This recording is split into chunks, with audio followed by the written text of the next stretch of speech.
This is Clayton Keller. You're listening to Missin Curfew. What's Missin Curfew? It's when you kind of play guilty, but you show up. How nice is a green light on the road, though? No practice tomorrow, no plane, just go. Scotty Upshaw in the clear, and he scores! Right in front, scores! A few laughs, a little bit of fun, and obviously a lot of hockey talk. You're listening to Missin Curfew. Fellas, coming to you from Hall Pass Media in Newport Beach. This is Missin Curfew. And before we start stopping around, fellas, let's not forget this show is always presented by DraftKings. DraftKings, the crown is yours. Obes, the up dog. Our boy Swishy Swish, 93.1. Boys, how we doing? As Swishy says, I am on a runner. Swishy, what a costume, buddy. Who are you there, fella? I am a knockoff Gerard Butler for the Halloween special from 300. I'm ready to fuck. I'm ready to fight. I'm ready to hold the light. I'll do all three. Whatever you need. It's good to see you, boys. How we doing, Obes? This runner you're on, this is a Brad Richardson Belleville special right now. I think you're on, what, a 21-day bender right now? What are we on? I mean, there's some days off in there. You're getting your rest. You're getting your hydration, but holy fuck. Yeah, holy fuck is right. And speaking of Gerard Butler, before we get into my World Series runner, we used to see Gerard Butler quite often up in the hills when we rolled in these parties that we weren't invited to. But, oh, fuck, there's Gerard Butler. And oh, no, you're at the right place. Yeah. He was always, do you remember? Totally, yeah. I had his shirt off in the July 4th parties. Yeah. We lost a volleyball game to, not proud of this, but we lost a volleyball game to Gerard Butler, Jamie Foxx, Leonardo DiCaprio, Kevin Connolly beat me, Lupul, Lucic, and you weren't there. We had somebody else. They beat us in a beach volleyball game in Malibu, Swish. Yeah, that's a tough one to chew on. Yeah. You like Loops? I almost subbed Loops' girlfriend in for him at the time. I'm like, I go in here. She was an athlete. I'm like, come in here and play for this guy. I'm like, Loops, all right? He's like, I can't even see the ball. What, was Gerard Butler as jacked as he was, like just walking around as he was in 300, or was that a little peptide testosterone circuit? Little peptide, little good lighting, little whatever. He's just not very tall, obviously. But no, you like with dad bod, but good. Yeah, you wouldn't have said this guy's absolutely yoked, but I'm sure once he buckles down, obviously for a movie like 300, as we all saw, he can get pretty yoked out. And Connolly told me about this back in the day, like the way they shoot these guys in a movie, like shooting down with the light, like they can make guys look fucking jacked. Yeah, I bet. And they always look so much taller.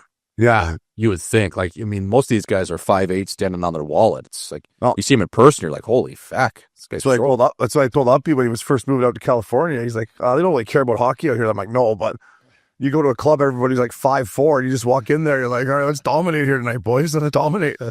Get a real estate. Yeah, the short squeeze. Okay. Get bunt down first liner. Uppy, get on base, fella. Yeah, boys, she's been a World Series runner for me. Game 4, unbelievable, me, you, and Loops, and then I went back up last night, me and Loops, got off our wallet. Thanks to Billy Quinn, saved us a little bit of money with his broker, but, man, Dwyer Stadium, first of all, sucks. Bring out the bulldozers, bulldoze that fucker right to the ground. I actually think it's a good, like, when you're in your seat and you're looking, it's good. Like, there's some parks, the older ones, you get hemmed behind like some foul pole. You just can't see shit. I feel like it's got whatever they did to the parking is a massive disaster. But I feel, and I actually threw him on the milk carton, I think, a couple of weeks ago. Yeah. But the view and the lights and the way the tunes go, and like 7th inning when they shut the lights off, it kind of gets a little Hollywood vibe. Yeah. My question is, and Switchy, have you been to Dwyer Stadium? Yeah, I watched a few games there. Like, obviously, listen, the Untouchables, Wrigley, Fenway. Of course. Dwyer Stadium, I believe, besides those two park, is the third oldest park. I get it. But, like, what if they built a state-of-the-art fucking new, ball stadium that was like, is it that nice that you can't change the tradition? But I guess some Dodger fans would say, yes. Yeah, like I looked it up. It was built, like, I think it was built in the 60s, so it's not that old, right? Still the biggest yard in the league, I guess, to capacity. 58,000 or something, 50 something. Tell you what, 50s. She was awful quiet in there last night. I know. I'll tell you, Rut Swishing. Oh, what was that like? Awesome. So we get in there. So anyways, heading up into the day, Loops hit me up in the morning with a projected lineup, and it was with all the right-handed hitters. So Barger was out, Lucas was out, and I'm like, there's no way he can't play Barger. So on the way up, I was a little concerned about that. The lineup came out. He put the perfect lineup in. Schneider, kills left-handed hitting. And we sat right down in our seats, grabbed a couple beers, some peanuts, and booyah, gone. Booyah, back-to-back jacks. We're like, this is unbelievable. Like, it was obviously a dream start. Like, for Schneider to jump all over that 97-mile-an-hour fastball was unreal. He knew it was coming down the coast. He knew it was coming, yeah. And then Trey Savage, man, what a stud. I mean, I told Loops, I'm like, he's going 7 tonight. Like, he's just that good. It was awesome. His story's amazing. You always hear like that one hidden gem story, Schmaltzy, in a good run like this, whether it's hockey and a young kid coming up and scoring like a big overtime goal. In this case, it's a guy with a country and a franchise on his back that pitched a game that'll be etched in the history of, baseball forever. I mean, he took down how many Hall of Famers are on the other side, potential Hall of Famers? There's got to be 4 or 5. Yeah. He walked through that lineup. Rookie record in strikeouts with 12, I believe. That's a rookie record in the World Series. First time in World Series history of people have gone back-to-back to start off. That's what Loops told me. Yeah. Crazy. I mean, it was 3 pitches, right? Yeah, booyah. Booyah. How are you? It was great. Vladdy's the man. I'll tell one good story. So we're walking out of there and, we're leaving and I'm like, fucking, yeah, Jays, baby, Jays, baby. And I hear the same guy being like, yeah, fucking right, so we need one more win. And I look over and it's Stromer. So it's Stromer. I'm just like, what's going on, buddy? And he was with the big boy, Ross Johnston there. I'm like, hey, big boy. I'm like, off to an early start this year. He's like, active. It's active early. I'm like, that's good. You want to get in him early? Yeah. I'm like, you need a lift? He's like, no, we got our own bus. I'm like, all right, fella, I'll see you later. It was just like, what are the chances of 58,000 people running into Stromer coming out of the Dwyer Stadium? Ball player. Yeah. Loves it. Loves it. And then, I teased a little bit swishy this morning, leaving the game right at the end. The last inning, a lot of the Dwyer fans left. So a lot of Blue Jay fans moved down to where we were. And the last pitch, the last end of the game, all of a sudden, swishy, this fucking beer, boom, hits me in the back, kind of in the back of the head or whatever, beer everywhere. And it wasn't full, thank God, or that would have stung. But I look up and there's these 2 Dodger fans, and I'm like, who the fuck threw that beer? And they're both just kind of looking at me like this, right? And I'm looking back at them, I'm like, fuck you guys, right? And we're kind of going back and forth, and Loops is like, calm down, Holmes. I'm like, no, man, you can't be throwing beers at each other. So the one guy's like, come up here. And I'm like, you come down here, bud. Come on down. And we just kind of did the old fucking, standoff for a while, kind of back and forth. So then I kind of look at my girl and I'm like, all I could think about was the Nick Tarnasky throwing the guy in the pond, right? So I'm like, if this goes down, make sure you record this so we can get some content and put it out, at least get some clicks, eh, Swish? 100%. Yeah. So how many rows up did that beer get launched? Good question. 10? Good. 12? I'm going to say 7. So fairly close. Fairly close. And then other Dodger fans were like, Loops was making me nervous. I'm like, Loops, you got my back, right? Like, Oh, he's got your back. I'm like, I need you. I think he doesn't want to start. Yeah. I'm like, just, you got my back if this other guy, like, there's 2 of them. Just don't let the other guy get involved if this goes down. But, like, you're making me nervous. Like, I'm going to get my ass kicked here. Like, just come on. We've been here before. And I looking at him up there, I was like, this could be a handful, right? I'm rusty. I'm drunk. I could get worked here. I've been drunk for 3. So he leaves and goes up. And the girl's like, we're not leaving until they leave. I'm like, no, I'm going right now. I go, let's go, Libs. So I go up the stairs, and they're waiting right there at the top. So I just get up the stairs, and I go right towards them. And then I get up there, Swishy, and he's only probably 5 and change. 5 and change. And then in my mind, I'm like, I got this fucker either way if he wants to. So I go up, I'm like, dude, what the fuck's your problem, man? You don't throw beers at people. And they both didn't say anything. They're just looking at me. And I'm just like, what do you want to do? What do you want to do? And then he just kind of gave me knuckles, and the other guy, and I'm like, yeah, fuck boys, eh? Just don't be throwing beers at people. And I walked away. But when I walked up the stairs walking towards him, I'm like, this is going to go down. And then I saw how big he was. I'm like, I don't know if he wants to bite off the big boy right now. If he threw the first one, I was going, though. I told Libs on the way up, I go, he throws the first one, I'm going. So be ready. Santa, get your camera. What's Santa? Gonna go viral, baby. Yeah. I was just thinking of Tarno throwing that guy in the fucking pond. I'm like, we'll get some clicks here. We got a couple million clicks, Swishy. 100%. All press is good press. And Obes, the thing with you, too, is if you would have headed up and you would have met him, maybe confronted him where he was sitting, you would have had the lower ground, too. So all you would have had to just pull him over that seat, and then it would have been tough for that big boy, even if he was big. You know what I mean? You never walk up to a guy like and give him leverage, right? So when he was, I'm like, I'm not going up there, because if I go up there, I take away all my size and what I got. But if you want to walk down here, fella, and when he didn't come down, I'm like, if some guy really wanted to go, he would have came charging down. I would I speak for 99% of the men out there. If you're turned around looking at me with fucking those eyes, I'd be like, see ya. fuck that spumoni. Do you spumoni? No, get in there. You gotta. Now, boys, do you think he was aiming for me, or I was just the biggest kind of fat guy that hit me? Or do you think he was aiming for me? He's probably sick of listening to you fucking go, fucking right, boys. Hey, one more. Yeah. But, so he was. He was, but Good toss. if it's a good toss. Fuck, he hit me from 7 rows up. Could have used them, probably. But Yeah, I don't know. I mean- You don't throw beers at people. I No, think that's you don't throw standard pints. rule. Come Throw a on. hot dog or something. Yeah, I'll catch it in my mouth. Eh? That's a nice Dodger dog. What do you got, Swish? No, I was just say you were decked out in Blue Jays gear. I mean, for sure he was aiming for you, fella. But I'm telling you, at this point, fella, I'm sure he was, right? I'm a pretty easy target.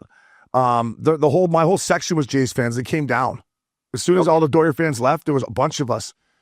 So maybe he was just trying to... No, but when I look back, he was staring me down like he wanted to go. I'll tell you what, I had that nervous kind of excitement of like, I don't really want to get in the fight and get beat up or, but at the same time, man, let's fucking go here. Like it's been a long time since I've had that. The rage. Yeah. Yeah, you gotta tone that down and hone it. That energy. Gotta hone that energy. Hone it. Bring it into the bedroom. Hey, Swishy. So yeah. Do you think let's say it goes down? Do I end up in the clink? Do I risk like getting, Missin Curfew and shit? And do I end up in the clink, or is it self-defense because he fired a pint at me? I was thinking it was self-defense, but I mean, if it's two willing combatants and you guys agree to start chucking or it just breaks out, it's every man for themselves. If you go up and sucker him without anything after him throwing a beer, I still think you might be okay. I don't know how that works because a guy throws a beer at you. At that point, it's kind of a weapon, man. that's what I thought. What if that hits you in the back of the head or hits you in the temple? Like that could really shake you up. Like you're lucky it didn't catch you like in the back of the head. Like it sounded like more neck. Next, I think it's fair game. I really do. I mean, you can't fucking throw something like that at someone and not expect to at least get hit or something. Yeah. All my younger days, it would have been on. Yeah, that's bullshit. Yeah. Where we grew up, you used to fight if someone did that. Yeah, if someone threw like beer. in a public stadium like that, like if two guys start chucking, I think like no matter what, both guys are getting in shit. Oh, they're gonna. I mean, cops. They would have taken me out of there. Yeah. Yeah. I might have ended up there like. would have been like some. Yeah, It wouldn't have been worth it. No, but I bet you might spend a night in the clink if you get in a full-on tilt at Dodger Stadium. You're probably right. Just one though. And just for the record, boys, I bail you out. I told Loops, I'm like, you got to bail me out if this says. I didn't really want to fight, just so everyone knows. Oh. Like, there was not one part of me that really wanted to fight these guys, but like out of pride and principle, I'm like, this fucking guy just hucked the beer at it. He spit in your burger, man. He spit in your burger. Yeah, I think Uppy's right. It's probably one night in a South Central penitentiary, but I don't think you're getting an assault charge or anything. Is what I was kind of alluding to. I think you walk away okay, but you might have to do a night, and that'd be tough. See, that's another reason right there why I got to get my citizenship, because on a green card, that's probably a big no-no, right? But if you're a citizen, there's a lot unknowns there. unknown. You might not make game 6, game 7. You might not be able to get out of the country if I can.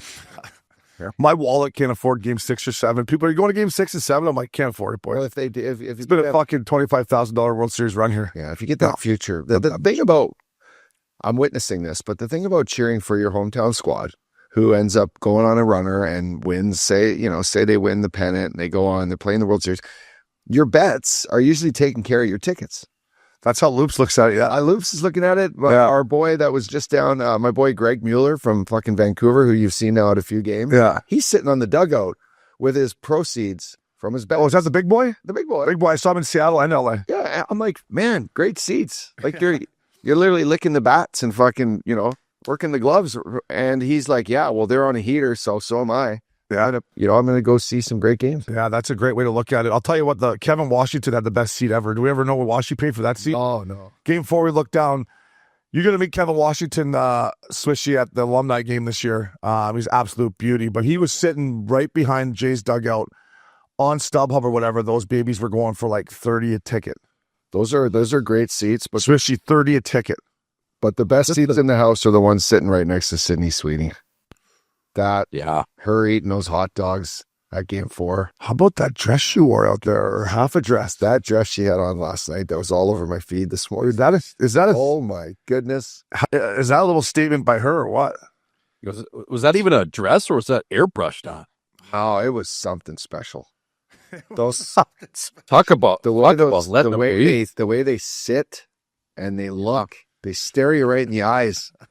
That's like, I mean, He's fucking got a chub here. I think he's got especially I think he's got a chub. I was gonna say it's like you're going through Yellowstone National Park and you just see the Grand Tetons off in the distance. Yeah. It's like the infield fly rule. Just fucking hold on here. One of my golf buddies, like TD, was like, we were talking about Sydney Sweeney a couple months ago. He's like, oh, she's kind of got weird eyes. No, it's Eric Labatt. Sorry, never looked at her. Eric Labatt. I don't know. I've never looked at her eyes. I sent him that picture in that dress. I go, how do her eyes look here, fella?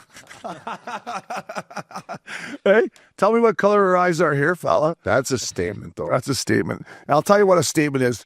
We're up 3-2. You got to beat us twice. If you beat us twice, I'll tip my cap. Hey, to the boys back home, be respectful. There will be some Dodger fans there. Don't be throwing pints. Don't be fucking donkeys for me, please, because it's not a classy look and nobody needs to fight. It would have been good content. That's all I was thinking. I was thinking content. I was thinking you boys. Lube's way to have my back. Boys, it's been fun. Uppy 6 and 7. Hopefully it doesn't go 7, but I do think it's going to go 7 because of Yamamoto, but all good. Last but not least, our little intro here, boys. Frozen Fury Frenzy? The Frozen Friends. Sorry, the Frozen Friendly was on Tuesday. KC, well, as a fan of hockey and a guy that, watches it and loves it, what do you think of that as like a typical NHL fan, fella? Well, they're trying, but I'll start with this. No one knew. No one knew. Did anyone know? Like, no. Tuesday, game started at like 2 p.m. Like, nobody knew. So that's strike one. And then, I don't know, the broadcast, it's just, I know it's a long broadcast, it's a long day, but all they did was kind of scream and yell the whole time, every shot. It was tough. It was tough to watch. I watched a lot of it on mute. But other than that, it was fun to watch hockey all day. It was just a tough broadcast, I'd say.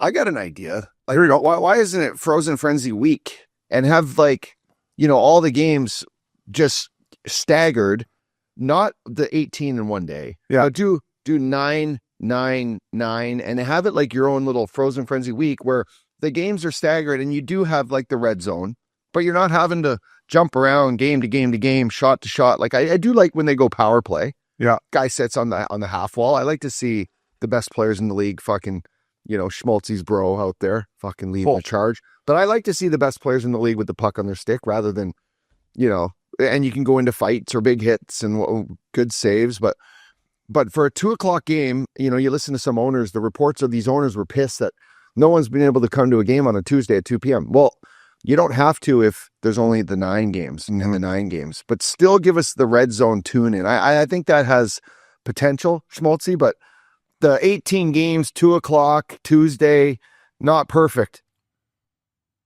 No, not at all. And I just don't know how you really tailor it to mimic a red zone. Are we just watching power plays? Are we watching chances? Are we watching fights? It's just when there's so much motion going on in a hockey game where it's so much different than football, it's almost too chaotic with that many games going on. I don't know if you were to do it all in one day, I think you'd have to do it on some sort of holiday that's on a Monday where people have off of work. You're able to attend games not only in Canada, but in the U.S., and you could start with matinees. Obviously, you're not going to do it on a Saturday or a Sunday because of football, college, and NFL. But if you were able to do it on a holiday Monday, that might work where you're able to hype it up, where people actually know what's going on. Like, nobody even knew the frenzy was going on. The way ESPN marketed it, the way the NHL marketed it, it got lost in translation where I tweeted out even, you see more coverage and more buildup to a Tuesday Maction football game than the NHL Frozen Frenzy. Like, if you're actually trying to hype it up as a landmark date in the NHL season, it's been a piss poor effort this far, boys. Yeah, I agree with everything you guys said. And just to wrap it up here on that is, and I hate, like last night you got one game, Columbus versus Toronto. That's why I'm like, what? So you wanted to do all this on Tuesday and then you follow it up, even if you got some momentum and you get some fan like, okay, well, who plays tomorrow night? Oh, Columbus, Toronto. It's like, I don't like that part of it either.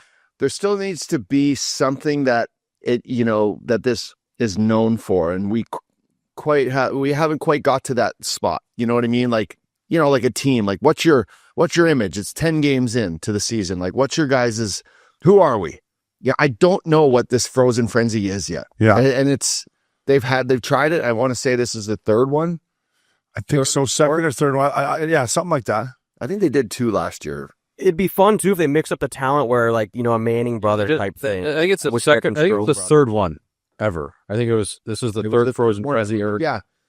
Yeah. They need, you know, you need to bring in someone like Hully would be great to sit here. Like Hully would be hilarious on there. Hully and Chaser's Spot Move podcast is unbelievable. It is. You want to talk about just a couple old fucking pros, good guys that like to fucking. Hully's like, they're talking about roommates. Like, that was the only thing I ever wanted to do in the last lockout. I was like, we need our own fucking room. They're like, these guys get their own room. Hully's like, I know. I fucking loved having a roommate. Fucking, if you slept in, he'd wake you up. It's great. Yeah. He's like, we had to fly commercial. Your fucking roommate's not there. You fucking missed the bird. I'm like, fucking. So if you haven't checked out Hully and Chasers, it's unreal. Just 2 fucking National League good beauties that are just no notes on that show. They just sit down there and start letting it fly. Kelly Chase doesn't need notes for anything. No. Or it's the files he has of his stories, encyclopedia. Yeah. He's got them all. Lived true by, you know, he's been a warrior his whole life. Absolutely. Well said. We got to get to the loo here, boys, but hopefully we do that in the new year. We'll be right back. I'm Missin Curfew. Welcome back to Missin Curfew, boys. DraftKings, baby. Pick six. Pick six. Presented by DraftKings. DraftKings, the crown is yours. Fellas, if you haven't downloaded the DraftKings Pick 6 app, you're late to the fucking party.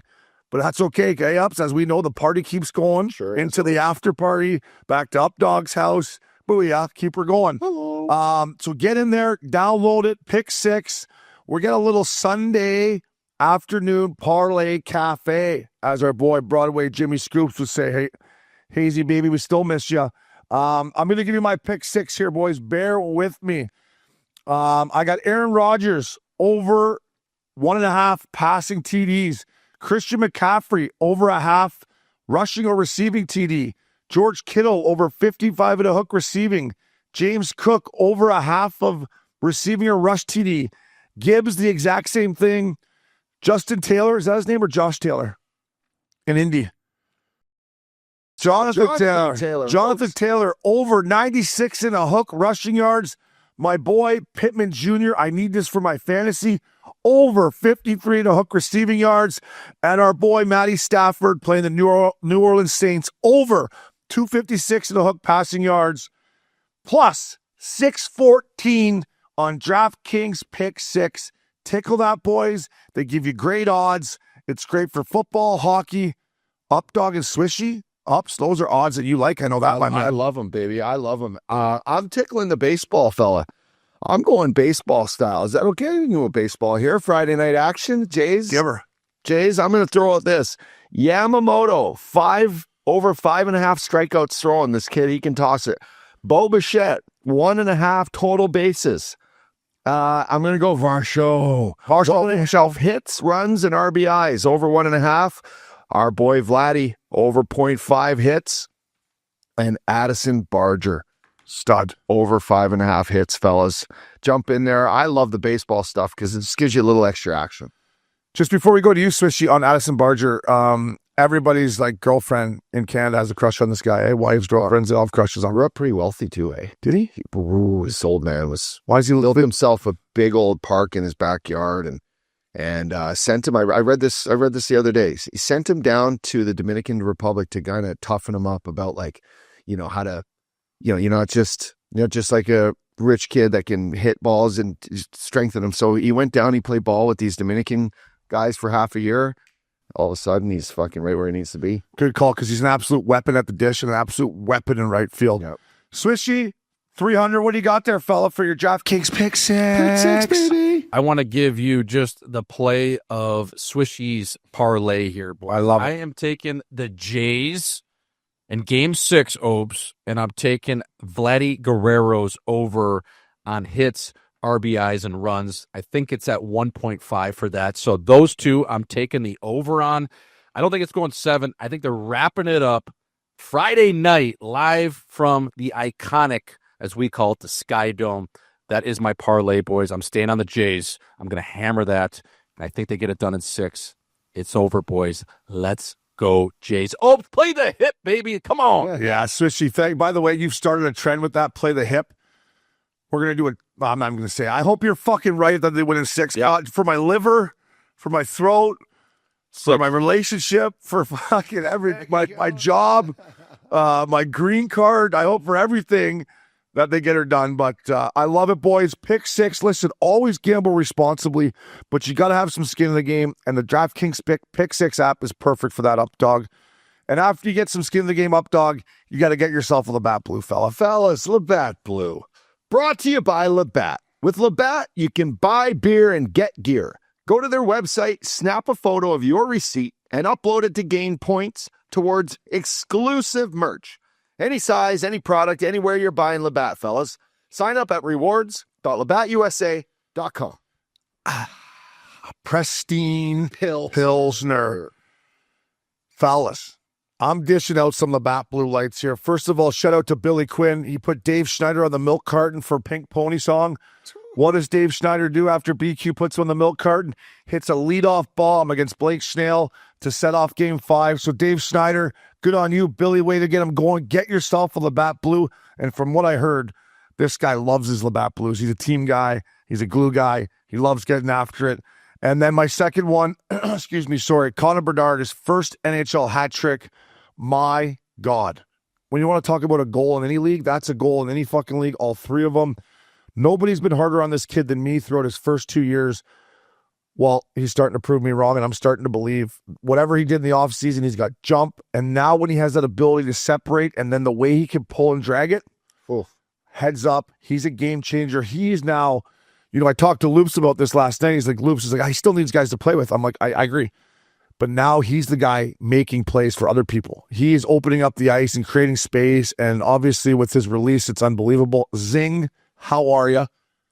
Get yourself a Labatt Blue. I don't think he drinks. I think he should start drinking when he gets old enough, though. You can have a couple after you get a hat trick. But Connor Bedard, fella, way to shove it up my you-know-what. Get yourself a Labatt Blue. Jeff Blashall's got to be loving life with this kid right now. And it could be a reason why he's being the guy he is. 2 years in, it's your sophomore magic, right? You gotta earn your keep. And this kid now is playing with confidence. Amazing what confidence can do to a young player. Yeah, and you know what, Swishy, before I turn it over to Up Dogs, get this stuff with Labatt Blue. You talked about what his contract was going to be earlier in the year, right? And I was kind of like, I hear what you're saying, Swishy, but I think he's got to really prove himself. Fucking 10 games into me already. This guy, now we can start talking, 8 by 10 or something. You know what I mean? Like he's shown enough that now, and this is just my opinion, that we can start talking, if I'm the Blackhawks, about a big time 8 and 10 or whatever the fuck it's going to be. Yeah, and you see a number with Logan Cooley. Obviously, he's a center in a different position, but Bedard's right there to get something in that neighborhood of 10, 10 and a half, 11 AAV if he's going to go that route on an 8-year deal. But Obes, I hate to break it to you. Actually, I love to break it to you. I think he's actually boozing now. I think he's drinking. I don't love people sending me videos of him at the lodge in Chicago and the West Loop bombing around with the young guys there. But it seems like he's been boozing. To the people that listen to the show, and especially on the west side of Chicago, put the phones down. Let the kid enjoy his beers in public and in private. But yeah, I think he might be drinking some old Grandpa's cough syrup now, Obes. I think he might have turned the corner. So maybe that's it. Maybe that's all it took. I don't know. I agree. That's the people's insider. That's what you do, Swishy. And obviously, listen, we don't need to be going out and getting probably as drunk as I did throughout my career. But I think he's such a great kid and so dedicated to the game that it's okay to go out there and have a few cocktails with your teammates and enjoy the success that he's having early on in the career. So good insight there, Swishy. And Connor Bedard, get yourself the Labatt Blue, fella. I'm going to go, boys. I'm going to go to a guy that stepped in under the big lights in the last week of the World Series right now, coming off a gnarly injury that I had that cost me a full year of my career, Schwizzy. But Bo Bichette, watching Bo Bichette live in the 7th inning last game, break the game open with a beautiful rake down the left field line, Obes, off the wall, was absolutely beautiful. Yep. So this man, coming off a PCL injury, boys, it's not tough. You look at the the pants he's wearing. He's got the knee brace under there. He's not moving well, but he's stepping up in big moments. So, Bichette, get yourself a Labatt blue light, fella. One more to go, baby. I guarantee he likes blue lights, and I guarantee he doesn't mind a little puff off the old disposable pen either. I can guarantee you that. But Updog, I agree. And Uppy, I knew you had that injury, and I was at game 1 and 2. He could hardly walk. And when you're live, you can see him coming in off the dugout. He's starting to get loosen up a bit. So it's been good, and he's been a warrior. He's icing it from the inside, as they say. Absolutely. Swishy, get this guy Labatt blue, fella. What do you got? Get this guy a Labatt blue, fellas, straight from the chin of Chippewa Street, delivered to the mean streets of Philadelphia. I got to dish one to Trevor Zegras, man. Yep. I'm loving what I've been seeing from this kid. Talk challenge him at the start of the season. Do you want to be a hockey player, or do you want to be a kid on Instagram and TikTok and looking cool? It seems like Trevor Zegras is really doing his part to change his identity, fellas, and become a harder-nosed player, competing on both sides of the puck. He's got 2 goals, 7 assists through 9 games. The other night, he's got a little bit of a dust-up with Achari, as we're seeing right here. And what I love about this, Obes, is, you know what? It's the game within the game. And he comes back over to Achari, and he kind of just knocks his bucket off. And Achari takes accustomed to that and kind of gets in there. And, it's good to see Zegras just showing a side that he's playing with jam and he's playing with life. And I think it's bleeding into that Philadelphia room. It's cool to see, man. No, it's great to see. It's well said by you. Listen, I've been tough on Z at times too, but I've always been pulling for him. We've all been pulling for him at Missin Curfew. It's credit to him. It's also just what Rick Tocchet does, man, right? You come in, you meet Rick Tocchet, the real Rocket Tocchet. It's happened to us. We love the guy. Like, you want to play hard for him. I think being in Philly, Zegras also knows that I got to play hard in front of these fans, or I'm not going to be able to hide out here. I love it. I'm happy for him. He's off to a great start, and good on you, Z. Let's get yourself a Labatt blue. Moving on here, boys. Around the National League, it's the best league in the world. Woke up today. Shout out to our boy Kyle Conway. KC helps me out with the rundown. I saw the projected lineup. I'm like, I've been on this World Series runner, boys. I'm like, fuck. I guess we're getting close. They got to name the team here eventually. But what did you boys think? I'm going to start off and just say I love that Tom Wilson's on this projected lineup. I do love that. I just talked about Connor Bedard. He's not on here right now. To me, the way he's playing, he has played his way, in my opinion, that he should be on this list. Uppy, you make a great point about you got to think about positions and lines and depth. But to me, Connor Bedard should be on that list. Tom Wilson, everything else with me is A-okay, boys. Yeah, I know you mentioned just a name that I think the Montreal Canadiens right now are a team to be reckoned with. Great youth. They're all locked up. They're having fun. They're fucking playing in a great city. Nick Suzuki, to me, is a guy in saying that he can play with Tom Wilson. He can play with Sam Bennett on the 4th line, and he's going to give you good hockey on both sides of the puck. It's the only knock I can say about having Connor Bedard on this list, Obes, is can he compete for a top 9 spot on this team? I do not know about that right now, but we still got a month, so we'll see. Yeah, I agree with that. Fellas, one name I think has to be on this team is Macklin Felabrini. Yeah. What he's been doing in Man Jose, I don't know if you've been watching a ton of Man Jose Sharks games, but I've actually watched probably 2 or 3 just to see how this young man is playing out of North Vancouver. 6 goals, 10 assists in 10 games, boys. He had a 5-point night at MSG about a week ago. I just love what he's doing. And Obes, the biggest thing I see from him is his strength. The way he digs in on the ice, the way he can give reverse hits, he's got strong hands, and he's really strong on his edges. And I do think he's able to compete at that Olympic level and play a big role on this Canadian team. I don't know if he's going to be brought in as the 13th forward. I don't know if he's going to be slotted in the bottom 6, but I do think you need to find some space for him. If you're John Cooper and Doug Armstrong picking this team going into Milan. He's not on the list. Hey, I thought he was. Gilmore. We called your name, didn't you? Huh? Well, better luck next year. Listen, I respect Mark Stone. I respect everything about his game. He gets it done. I'll bet he's off to a great start. Is he guaranteed on the team, you think? He could be hurt by then, too. Is he not hurt right now? He's hurt. Yeah. He fell into the fucking wall head first, and he's upper body. I don't know if he's on my squad. Nick Suzuki, a kid I love too. I'm with you. I love him. But to me, if you can replace Felabrini and Bedard right now with Stone and Suzuki, and then you could argue this. And listen, we know Coop. We love Coop. He's our boy. Like Anthony Cirelli, he's going to be on the team because Coop wants a good 4th line center, right? And I'm not going to say Anthony Cirelli shouldn't be on the team because he should. But that's this type of situation that you're saying that is going to keep a guy maybe like Bedard and Felabrini off of the, right? Because Cirelli's a great player, but those kids got way more skill. But he's fourth line, won a cup, 104 Nations. Coop trusts him. You know, you need guys like that. Now, there's no reason why they shouldn't be at the Olympics with the team, but in the lineup every night, you know. Getting pinned. Chasing around Milan's finest. We'll see Coop out everywhere. Hey, coach. Yeah, where's the figure skating house? We're looking for that. We're looking for the Swedish downhill sled team. Where are they at? Well, we heard they're in this kind of confound over here. Are we close, boys? Or? You guys got this, right, Connor? McDavid and the boys. Swishy, before we move on, you're a good U.S.-born player, fella. Maybe my favorite U.S.-born player, to be honest with you. What do you like on that? What do you like on that squad, fella?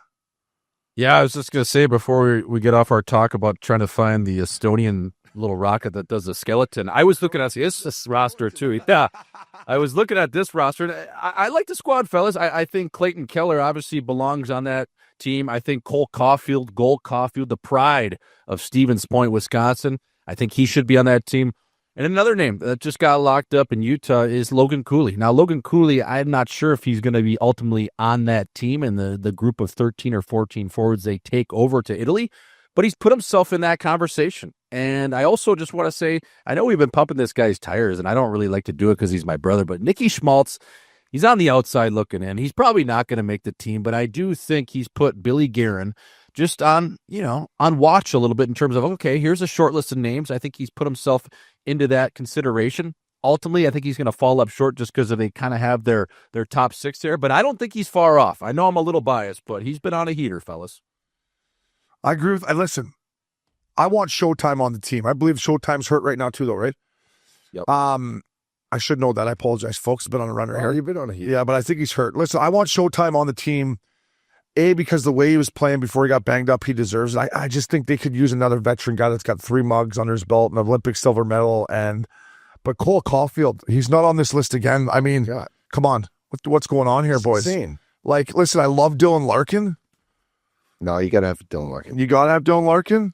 Yeah, he's the center. You got to have him. Cole Caulfield at 12. I mean, 12 overtime. Well, you got to take somebody off the list then. Kyle Connor, no. Matt Boley, no. Paige Thompson's got to be on that team. Paige Thompson's on that team. Is Matthew Nyes guaranteed? Is Matthew Nyes guaranteed on the team? No. Right, Swish? No, he's not, but I do think there's something to be said about having an identity line, and he's a guy that could go in there and play fourth line left wing. Hey, you boys got enough identity with Brady and Chucky. Yeah. You got enough identity. Hey, no, we need more. You want more identity? More, baby. Yeah, of course. Do we get to see Tom Wilson versus Brady Tkachuk at the Olympics? Sucks right now that Brady's thumb is all whack, but yeah. But yeah. Do you get kicked out of the game? No, I don't think so. I think it's NHL rules now. Fucking right. Yeah, you fight. Boys, can't wait to take that in with you. That was around the National League. Boys, moving on. Beep, beep, beep, beep. Back up the Brinks truck here. Fuck, they're making a lot of money. Hey, me and Loops were talking about this coming back last night. Like, guys are getting paid now. They're getting, I know. I know. It's nuts and fucking energy. Work hard out there. What a league. Best league in the world. If you're playing junior hockey or collegiate hockey or wherever, AAA, work hard, boys. Thomas Harley, 8 years, 10.5 bananas. Good for you. Breaking news here. KC broke it this morning. Mark Ignatius, 8 years, 11 and a hook. I think he could have got more, but what can you do? I mean, he wants to stay there with Nathan McKinnon and snap it around. I get it. But this is the one that intrigues me, boys. I do think our boy Ryan Smith listens to Missin Curfew. I'm going to go out on a limb and say it. We gave Logan Cooley some blue lights on Tuesday. Wednesday, he had an 8-year, $80 million contract. So, Logan, you're welcome. Smitty, thanks for listening, fella. That's the Missin Curfew bump, eh? Smitty's there. Smitty's got to be listening. 100% he is. Probably on his way in the mornings, early mornings, when he's going over to Brigham Young to run some fives like I played with him in last year, playing some hoops. For sure he's listening to Missin Curfew. I think that's a great deal for both sides. Obviously, Logan Cooley, you get $80 million. Maybe he could have chewed off more, but what's the difference between 80 and 88? I guess 8 million O's, but you still are living in the penthouse. You still have the wheels up account if you need it with 80 million. So it's a great deal for both sides. And a guy that I truly think is going to be a 40-40 guy someday. I think he's going to do it a couple times. So we'll see. Yeah, I would agree with that. Marty Natius, let's stay there. I mean, he's just, you get to this point to be a UFA, and I never got to the point where I had much leverage, but if I ever did, I think I would have tested it just to get to the point where you can be like, all right, what exactly is out there? Like, I think he could have got 8 years, like 13 or something, 14. Yeah. I really do. And they're a wagon right now. So who they're a wagon. If he get 50 goals if he just, has this little hot stretch. Yeah. But the thing is, fellas, though, is it's the last year to sign an 8-year deal. So Marty Natius gets the extra year, and he may maybe choose off a little bit less that he could get on the open market for an AAV Opes, but the highest deal you'd be able to get is a 7-year ticket. So you got to keep that in mind as well. It's a great point. $8 million. Right? So, I mean, if you got $92 million. So if you divide that by... If you divide that by 7 years on the open market, that's 13.14. So he still gets some good scratch, right? I mean, 92 bananas over 8 years. Signing bonuses are just nuts. 8, 9, 9, 9. No. Is that how they did it? Yeah. Oh, I yeah. gotta clip, my glasses are a little foggy here. Wow. Yeah, they did, huh? All signing bonus. 8, 9. Wow. That's gotta be. He's making 14 a year for the first 4 or 5 years. Yeah, that's a nice touch. So always okay. Little front loaded. Like that. I like the front loaded, right? Get it in there. Beep, beep, beep. Get it in the Front market. load that, baby. Get it in the market. Get it moving around. Good on those boys. Make it while you can. Up dog. Swiss you. Fuck. We were still playing. Yeah. We were still playing. Boys, moving on. Last but not least here before we get to our guest, the captain of the Utah Mammoth, our boy Clayton Keller. It's the Kits Eyewear Dish of the Week. Fellas, squinting at the menu on date night, not a good look. Time to level up with Kits glasses. Frames from just $28. Pick your style. These bad boys are the big Sanford. All you got to do is upload your prescription, and bam, next thing you know, knock on your door. Kits Eyewear, promo code CURFEW for an extra 40% off right now. Listen, shout out to Kits. These Blue Jay giveaways they've been doing. It's unreal. Doing another one for Game 6. Flight, hotel right in the mix. You can just stumble home from the Rogers Skydome. Just stumble fucking home. I mean, these Kits guys, Roger Hardy, Katie, good on you. Boys, it's a little bit different. It's the Kits Eyewear Dish of the Week. We're not talking about backdoor tap-ins, up dog. We're talking our boy Trey Savage dishing nasty splitters, nasty sliders, 12 strikeouts. The Doyers could have used some Kits Eyewear to see these things fucking whizzing by them. But Trey Savage, your Kits Eyewear Dish of the Week for dishing nasty splitters, nasty sliders, and then to dust it off a little 98 up top. That's a Kits Eyewear Dish of the Week, boys. Story of the year, fellas, right there. So well said. And get yourself, that subscription. Get yourself that prescription, fella. Get in there. $28. Let's go. Next year, we'll get the Doyers a prescription. Not until the World Series is over, Swishy. But I'll tell you what, that kid was shoving, wasn't he? It was unbelievable. I mean, he's walking off the hill as he's striking out Ohtani before the ump even moves his arms to give out the old backwards K. And I just loved his pregame antics before the game. After the game, he was, they showed him kind of looking at his phone before the game, and one of the reporters asked, "Hey, Trey, what were you dialing in? It looked like you were locking into the different universe before this game, before you went out there and threw 12 strikeouts." And he goes, "You know what? To be honest, I was just doom scrolling on Instagram." Yeah. So he was just looking at chicks, getting ready for the game, liking different photos, probably setting something up, maybe when he gets back to T.O., but I just loved it, and good on him. He's got, what a chin to go in there on Game 5 and do that. So good, buddy. I thought you would. I thought all of us. I think he's like focused in, looking at the approach to batters and stuff. He's like, I was just on TikTok and Instagram. I'm like, oh boy, way to stay loose. Yeah, way to stay loose. I'll tell you what, this kid needs his playoff bonus. He might be making less than what Missin Curfew's making. He hasn't made any money. Some NIL money.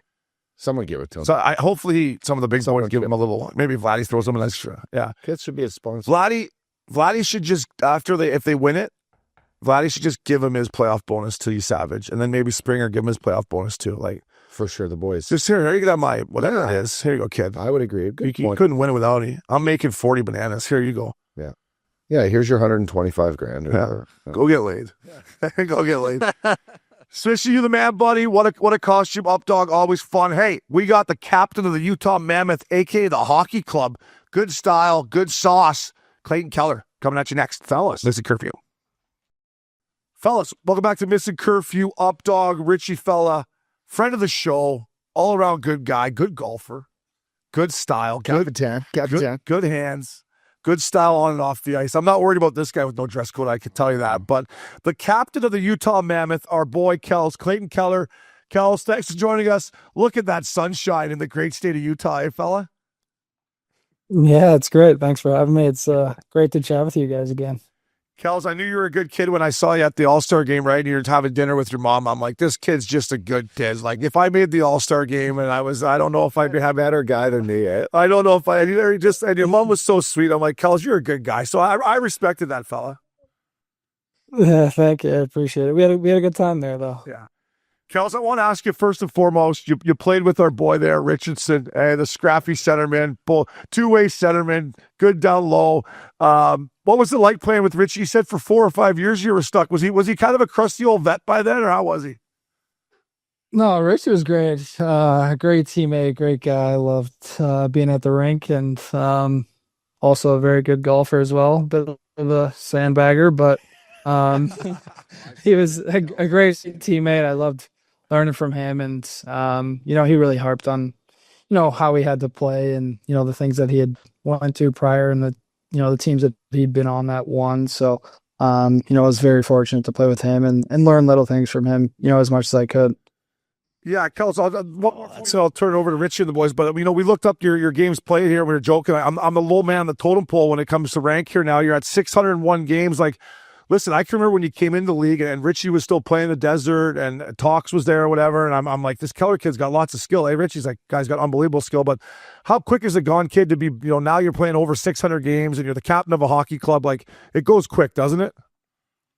Yeah, it's crazy. I still feel like it's my, second or third year. But yeah, like I think I learned so much throughout the years just about the game and how I had to play and what I had to do to be successful. And, I'm very thankful to, I've had lots of great teammates, coaches, people that sacrificed for me to get me to that next level. And it's pretty crazy how fast the time has gone, to be honest.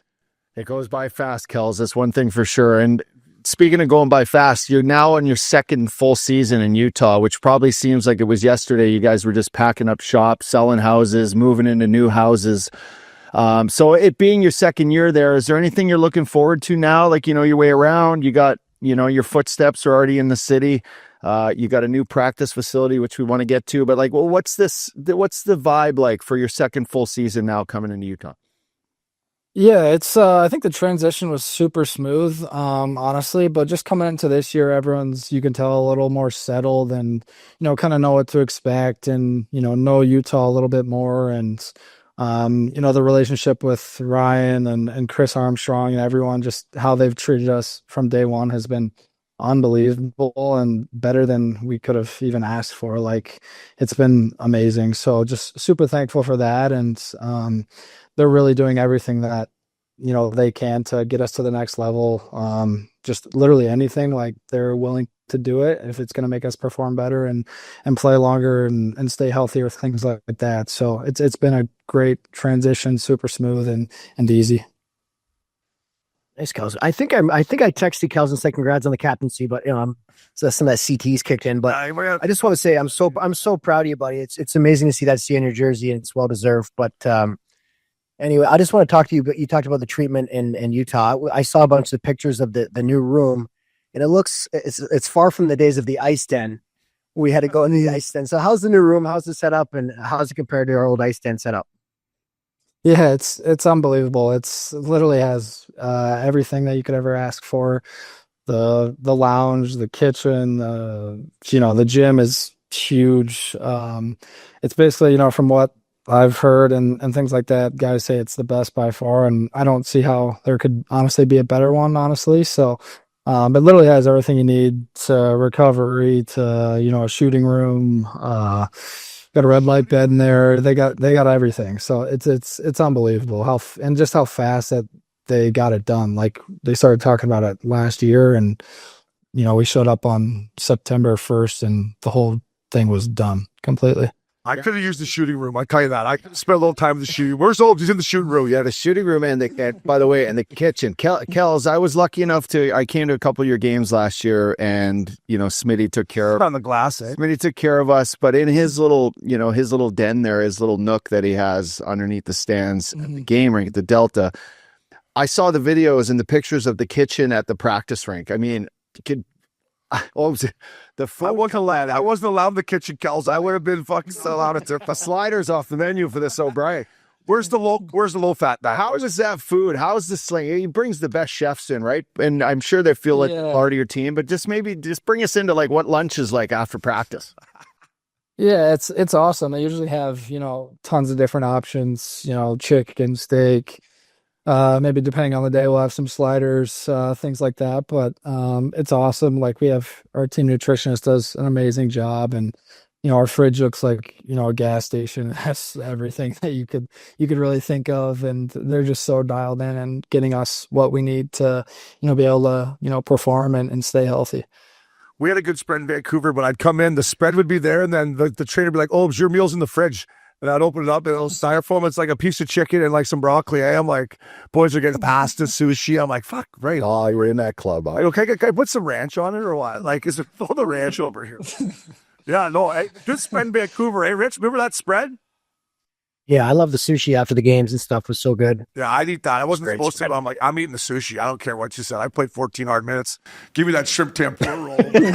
Hey, 14 hard minutes. Let me ask you this from some three older crusty guys, and I was part of the ice stand in Phoenix too, where we're ordering Jersey Mikes in after practice, so it's much different. But is there let me ask you this: is there a fine line to being too comfy, like at the rink, in this brand new facility with beds over here, hyperbaric chambers over here, or is it that is it part of the game now that you need to be so dialed in with the recovery and being comfy around the rink and being around the guys, and I like that. I like being comfy at the rink, but is there a fine line of being too comfy? Yeah, I don't know. I think it's great to have. I feel like as as your career goes on, you kind of figure out what works for you. And I feel like most guys have like a routine of kind of how they take care of themselves and things like that. And it's great to have that, lounge there too, as well. Like, we spend a lot of time at the rink together too. And so it's great to kind of have that. There's a ping pong table, a couple couches, like instead of just, going home all the time, it's good to, hang out after practice and, joke around and talk about the day and things like that. So I think it's an awesome space to have, and it's been great so far. As a guy drinking Labatt Blue Lights here, is there a beer fridge in there? Got to be a beer fridge, right? I'm sure there's one somewhere though. Yeah, right. I'd find the keys to that puppy. Well, actually, more at the game. Right? I'll tell you what, it's nice to have a nice room for the guys that are married too. And now that I love my girlfriend, but now that I have a girlfriend, I would have been at that rink a long time. Right? Like where's Holmes? He's in the shooting room. Where's Holmes? He's in the lounge. I could have used a little bed. Remember when you used to do the skills competition in Vancouver, Rich? They come up for the skills with the in-team skills. I could have used a bed on the side before that, because I showed up one year where I was done, but. Kells, I want to ask you, buddy. Listen, I think I'm happy for you guys, because obviously you guys, as Swish says, the iconic Mullet Arena, you guys battled through it, and now you're getting rewarded with state-of-the-art stuff. So I'm happy for you boys. The Utah Mammoth, obviously now, but we love when you boys were the hockey club. You're always going to be the hockey club a little bit in my heart. But when you boys were called that, did you think anything of it? Did you care really? Did you embrace it? Because here at Missin Curfew, we kind of embraced you boys at the hockey club, and we started to love it. Yeah, it was unique, obviously, because that was kind of the first name that they had was the hockey club, and it it sounded all right. Like it's different, it's unique, and then we went over, at the end of the year they had like 5-6 names, and we all kind of voted on which one was our favorite, and kind of talked about it and kind of went over it that way, and then obviously the fans had a huge part, and the team name as well, and I actually like the Mammoth a lot. I wasn't sure at first how it would look on the jersey or anything like that, but I think they did an amazing job, and like all the detail on the logo and things like that, and just the patches on the shoulder are pretty cool too. So it's nice to have that one, and then our road jerseys are kind of the Utah kind of across, so it's pretty cool to kind of have both, I guess. No, they're nasty. Your uniforms are unreal. I like the tucks up thing. Tucks up. Hey, I like that. I can get behind that. And I like the logo. They're nice. Yeah, they're the best. I think they Black go ones, solid. I think I would look good in the black. Great colors. Great colors. Yeah, the colors are unreal. Yeah. Kels, I want to ask you, buddy. I've got to know you a little bit over the years. Never played with you like Rich, though. You get named captain. So happy for you. I'm just going with when Gabriel Landeskog was named captain of Colorado. There was a lot of things that he thought he had to change, and I kept saying, just be yourself, brother. Have you been yourself? Is there things you had to change? Are you more vocal, or how's it been since they named you captain? Yeah, I think I've definitely came a long way, but I think that was one of the biggest things that, our GM, coach, everyone kind of involved just, said, you're here for a reason and it's to be yourself. And, if you don't do that, things will go the wrong way. And I think I've really stayed true to that and just being who I am and continuing to get better and learn as much as I can. Like, I don't think it's ever just one guy that is, the leader. I think it's a group of guys that are all coming together. We have, lots of great, players have played and been, amazing in helping me and elevate my leadership even more day after day. So it's definitely a continued work in progress for sure. Nice. Stay with kind of your team, Kels. Like, we just did our predictions on the show of who's going to win each division, all that kind of stuff. And I have Utah making the playoffs this year. And I love what you guys did. I love what Billy Armstrong did, bringing in Tanev and Peterka and Schmidt and some veterans, and just the way your team is formed together. I love your team, and how are you feeling? Do you feel like this is kind of a make or break year? And what's the feeling going into the season? Yeah, I think it's a lot of excitement. I think we said after the camp, like, our group just feels more mature this year and it's more settled and a little bit more confidence, and I think that's a great thing for us. I think last year, coming down the stretch, we, had some important games. We were fighting till the very last game, basically. And I think it was important for us to go through that. I think we were the third youngest team in the league last year. Like, I can remember when I was young, like, just how consistent you have to be every single night in order to win and actually get in the playoffs and do something. And I think that's, something our group was working towards and getting better at. So I think it's a super exciting year for us, and I love, the pieces that we added, and we just have a really great room for sure. Yeah, Kels, as a forward, as a feisty fast forward myself here, I look at your D, which are finally healthy. Feisty. Well, I know I'm looking at a D core that you step up and you come into Utah to play the Utah Mammoth, and you look at the defense. And now you got, a mix of good older vets with some younger guys, but you got some toughness. You got Kohler, you got Marino healthy. You guys are going to make it hard for other teams to play. What's it like now knowing that, like, hey, our defense core, we're got a good mix of guys? Because it helps the forwards get to do what they want when you got a good back end. Well, what's that like so far? Yeah, for sure. I think our back end's great. All guys can, move the puck up the ice and skate and defend well. And I think, exactly what you said, like, it's much easier on the forwards when, they can make some plays back there, defend, and, kind of get us up to us in transitions. So I really do love our decor a lot. Like, I'm very happy with it for sure. Yeah, Ups, you took that. Yeah. That was where I was going. Three Stanley Cup guys. I mean, Johnny Marino was hurt all last year. You bring in Nate Schmidt, Cole, he'll block puck with his face. Shergachev, Dursey, I like. I mean, that's a nice back end. But Kels, obviously you're a super skilled forward, buddy. And one thing I love about the hockey club / Mammoth is you got some fucking jam, brother. Jake McBain, I love the big boy. Lawson Krause is one of my favorite players. I love his game. And then you got the big spicy tuna if you need him. Like, as a skilled guy, to know that you have three boys up front that if you go into Florida or wherever it is, that you got these guys that are in the fight with you. It's got to be nice as a skilled guy, right? Yeah, for sure. All of those guys that you named are, amazing teammates, players. Will do anything for the guy next to them. And then definitely it does, it is nice knowing that they always have my back no matter what happens. Playing against those heavier teams or things like that. Like, those are, those guys that you usually hate to play against are, the best guys off the ice. So it's great to have, all those guys on our team for sure. Yeah, Kels, just sticking with like some of the players. I mean, I've watched this Logan Cooley for a few years now. And I've loved his development. It's just kind of slowly, not slowly, but he's kind of on that right projection of getting better every season. Do you think this? I kind of think he's going to have a breakout season this year. How's he looking, and how do you feel on him? Kind of being your number one center.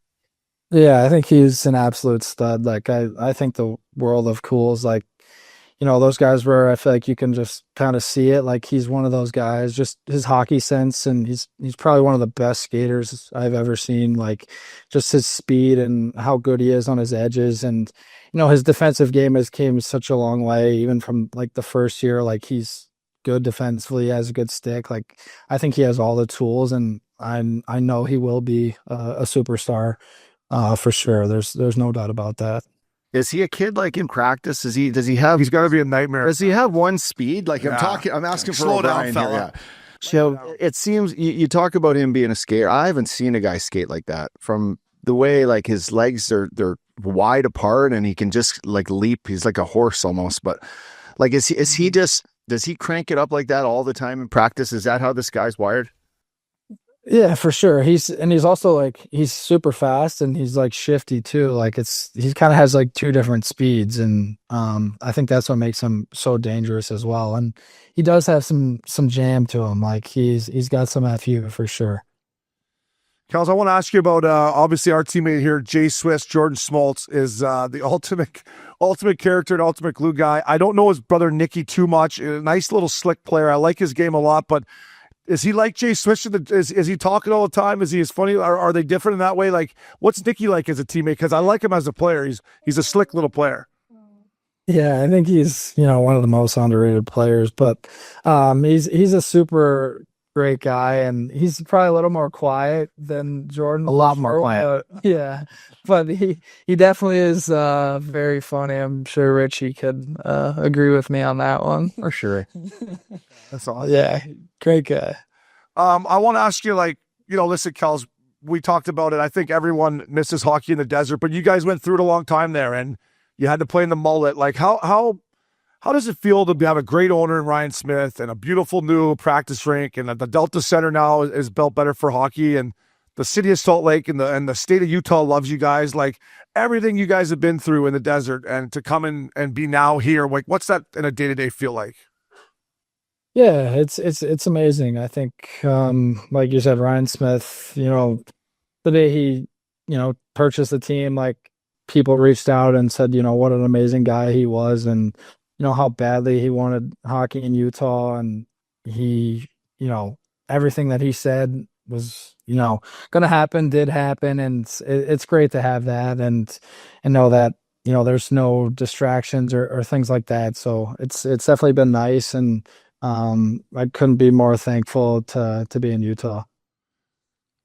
Yeah, Kel. So we were talking about it earlier, and I always love starting on the road.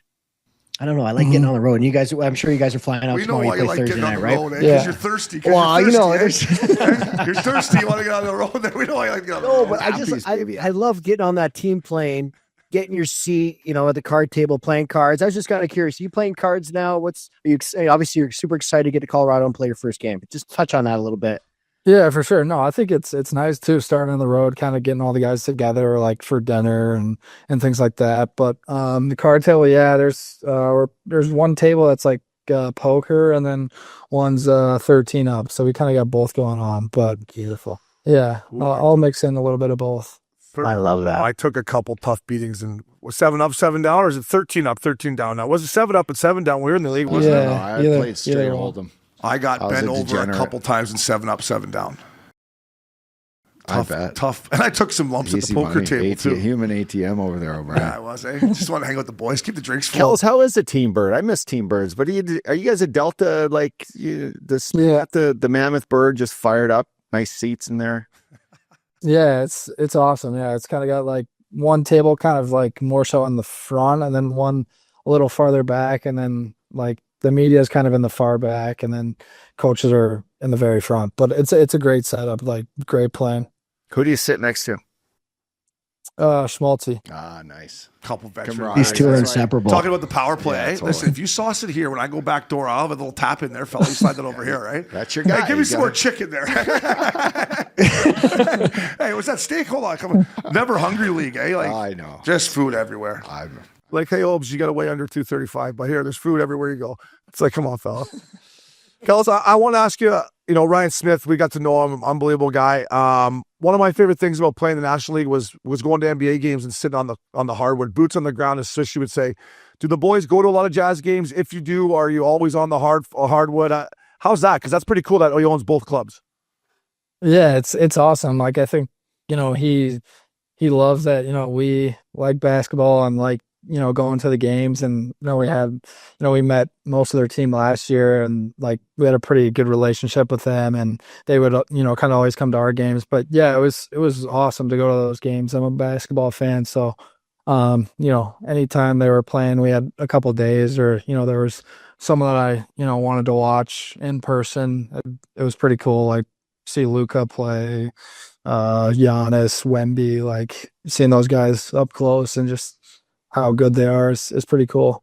Luka grabbed the short fork this summer. Hey, he's on the fucking Ozempic. He's getting looking paid lean too now. Yeah, he's a California diet, right? Yeah. Just mushrooms and microdose salads. But Kels, you get it, like, obviously when you watch hockey up close, people like it's really fast. When you sit on the hardwood in an NBA game, you get more of an appreciation for how hard those boys are playing. Eh? Like, sometimes you watch on the tube, you're like, these guys look like they're playing pickup. But then you get down there and you see the pick and rolls, and it's a lot more physical and fast than it looks sometimes on TV. Yeah, definitely. That's, one thing I'd definitely say is it's definitely more physical and things like that than you could see on TV. So like, just, going to a game, it's like, it's pretty crazy. Just, how fast the game is, and just, how big those guys are. Yeah. Kels, listen, Richie, I think we all want you guys to get in the playoffs. Richie picked you to get in. What are your expectations in Utah this year? Like, well, what has the message been? Training camp had just ended. The season's about to start. I'm sure you guys feel like you're a playoff team. You're going to be for sure battling for a playoff spot. What are your expectations in that dressing room? I know you won't reveal everything, but what is your mindset, I guess? Yeah, I mean, I think, everyone knows where we want to go. And I think the biggest thing for us is taking it one day at a time, one game at a time, win or loss, learning from it and getting better. And I think, if we do that, I like, our team and our chances for sure. So I think just the biggest thing is, staying even keel and, going game by game. Kels, it's obviously no secret. It's a big year. We're excited to get the NHL season underway, but it's also a big year for guys like yourself competing to play in the Olympics and represent your country. You're right there. There's no question. How much do you think about that? I know it'd be an honor and an absolute thrill of a lifetime to represent your country at the Olympics, but like a guy like yourself, you want to go in and have a good year and just let the cards all fall, or how are you kind of approaching maybe what you can do extra to make that squad? Yeah, for sure. I think it's not something that, I'm stressing over. Like, if I go out there and do what I can do, the rest will take care of itself. And that's kind of how I've always looked at it. And, I know the confidence I have in my game and myself, and in order to, go do that. So I think just, like you said, having a great start and not, stressing over it and things like that. Yeah, you guys, you guys have a great bunch of guys there. You guys are going to be a problem over there. That's for damn sure. Yeah. Big problem. Yeah, and you got dogs at the Four Nations, buddy. We were all pulling for you. That was bullshit. But anyway, we love you. Thank you. Richie, you got one? No, I was just going to say, Richie, you like starting on the road. These boys, they go to Colorado, then they write to Smashville, and then Chi-Town. How's that to start off? Two of those three games you hung cheese for, Richie, there, eh? Nashville and the Madhouse, you would have been like, give me an extra sniffer here, boys. Give me an extra sniffer here. Kels, I wanted to ask you, we look back on rinks that we love to play in, and I got a lot that I didn't like to play in. You guys are starting on the road. What rinks do you look forward to playing in on the road that you've had some success in or that you enjoy? Is there a couple that you kind of circle every year, like, okay, I'm excited that we're going there and when we play there? I think there's a couple. I think the easy answer for me is obviously St. Louis, just because, I grew up there and that whole thing. But other than that, I like playing in New York a lot. MSG is pretty sick. Nashville is great. Like there's so many great spots. But if I had to just pick one, I think MSG for me is pretty cool. Yeah, speaking of playing hungover, I don't know if I had one in there where I wasn't. Not one that I have. Nashville was bad. When those bright lights hit, though, it woke you up, didn't it? Like, oh.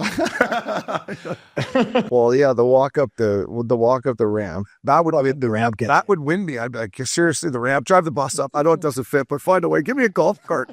Give me a golf cart. golf cart. There's an elevator in the back. I did not know that. There's a freight elevator in the back. It brings you right up to the new room. What? Yeah. Do you take that, Kels?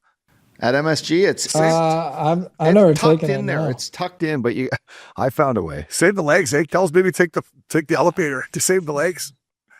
Counts as a warm up. I got another question about your schedule here, buddy. Rookie party, is that something that's already been talked about for the boys, or how does that work from a leadership perspective? Is that, I know when me and Uppy and Richie were in the league, it's something that we, right off the get-go, we figured out. Nowadays, is that on the back burner a bit, or do you kind of have a couple ideas where she might be this year?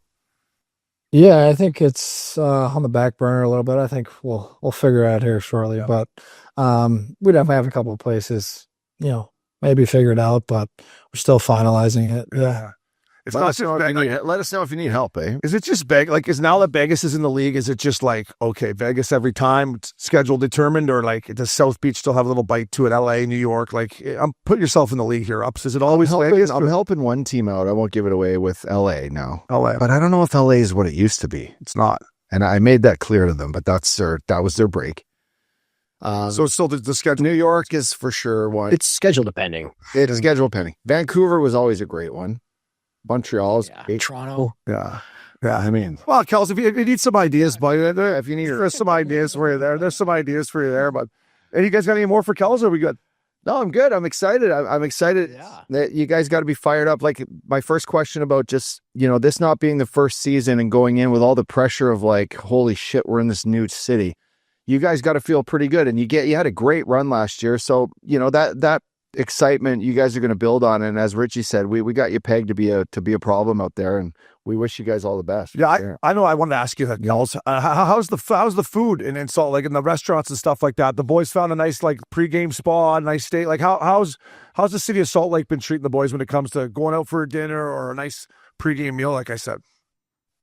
Yeah, it's been good. I think obviously pregame's nice because it's kind of at the rink now, so guys will kind of eat it there, kind of take it to go. But yeah, there's definitely a couple restaurants, but I'm not a guy that goes out a whole lot. I'm lucky enough to have a chef, so I kind of have all my meals cooked at home. So it's definitely a very nice thing to have. That's a This nice guy's like, dialed in. I know people ask me like, what would you change? There's a few things I would have changed, should have changed. Having a chef is one of them. I should have had a fucking chef. Well, yeah, and you just have the boys over to watch A hot one. Yeah. No, but you probably, Jesus. Kels, you invite the boys over. The hot chef cooks you guys food. You watch football. And Rebecca's cooking. Come on over, boys. Rebecca's cooking. Again, what do you guys watch for food one night? Whatever. Fish. How you feeling, boys? What do you want? You pair it with the Chardonnay, or what do stay you light tonight? Chardonnay? What do you want? That's a treat, though. Yeah. How's the golf game, Kels? I mean, you probably hung the sticks up, but how is it down really the stretch? Yeah. Yeah, it was. I put a decent amount right after the World Championships, so the game was all right. But yeah, like you said, my sticks are put away for now, and but yeah, it was. It's always great to get out in the summer and spend time with my dad, brother, buddies, things like that. To go out there and swing it around. Hey, Kels, rumor has it Richardson's getting into Whisper Rock. So have you got in yet, Rich? Or because if you are, when are we playing? Right, I'm right there, baby. Are you right there? Right there. Well, Kels is going to give me a Silverleaf membership, so I'll use that this winter and I'll be good. So Yeah, you owe me a couple of guest fees. I might actually. What's your Venmo? Kels, my man, I appreciate it. I've yet to be up to the Delta Center. I'm going to try to get up there this year and watch you work the half wall, dust it and sauce it around, buddy. But thank you so much. We appreciate you. We're always pulling for you. Go Mammoth, buddy, and stay healthy and enjoy the season, my man. Sounds good. Thank you guys for having me. Appreciate it. Welcome back to Missin Curfew. Up dog, Richie fella. Great kid, Kels, eh? Great kid. It's thought up the right way. All these St. Louis kids, man, they were born They were born in an area that had a great competition amongst themselves, but they had all their dads were buddies and they're drinking beers and they're all part of a good group of ex-hockey guys and the culture. That was a stupid question. You could just see it. But you could see the culture of all these young kids that came up from St. Louis that are just, they're now solidified NHLers and leaders, and it's good to see. It's good to see. Richie, you groomed him, eh, fella? You groomed him. That was one of the good ones, huh? Something like. No, he was always been a great kid. He's always quiet, but just always elite talent. And he's really turned his game into a complete player. Like seeing him play now, how hard he competes for pucks and loose battles. It's really cool to see. So I'm really cheering for them, and always cheering for Kels. Love Kels. Isn't that's what skills guys got to learn when they come in the league, right? Like not everyone has Clayton Keller skill, but you got to battle. You got to get pucks. You got to go in the court. Like, and I've watched them a lot. I watched them play a ton in Arizona, and I do watch a lot of the hockey club / Mammoth games. And you're right, Rich. His compete. He realizes he goes in and gets pucks now, wins some battles, and he realizes that I want the puck in my hands. Yeah, and he's honestly, like, last 2 years he's really kind of figured that out. Like, and it's really crazy to see how far he's come. So getting 90 points last year, hopefully on the Olympic team this year. It's cool to see. I'm going through the Mammoth lineup here, and they got the third line, Yamamoto, that used to play for the Oilers. Is this guy back in the league? He's back. No, they got some injuries. Look at this. they do. We got like 5 guys injured. Yeah. I guess they are a little banged up. Yamamoto, I thought. Yeah, Kerfoot, O'Brien, your boy Big Tuna's out. Yeah, we need him in there. Hayton, Steinland. Yeah, they got like 3 or 4 Stanlands, fourth line center. They got like 4 or 5 guys that aren't ready to go. So you know what? We should get up there for a weekend, little fellow tour. We'll go up there for a game, eh? I'd love to. Fall here if we snuck out there. There's good golf. Good golf. Salt Lake City Country Club is epic. Mike, if you get Trevor Lewis on the line. Yeah, with my PXG irons there, I'll be hitting like wedges. It's like $1.9. Is fucking Louis playing again this year? Where is it? Yeah, LA. He was trying to get down to Utah, and he was skating there with all the boys, and I don't know. It hasn't happened yet. I think he might hang him up if it doesn't happen there. Oh, I thought he had one more year left with the Kings, no? No, he was there. He was done. He was trying to get on with Utah, so we'll see. Maybe these injuries help him, but yeah. I take Salt him Lake over City Yamamoto. I can tell you that right now. I know. Salt Lake City kid too. Yeah. You know what I mean? Lives right there. Hey, we'll call Smitty here, right? Smitty? Oh, right now. I've already talked to Bill Armstrong. He kind of iced me on it, but Billy Armstrong gave you the cold shoulder, did he? oh no. He said, hey, Richardson, fucking knock, buddy. Fuck off, Richardson. Thank you to Clayton Keller. Richie, you're a beauty, buddy. Updog, always fun snapping around with you. Thank you to Hall Fast Media. Kyle, Casey, Conway, Max, the ice pickup. That was Missin Curfew. Fellas.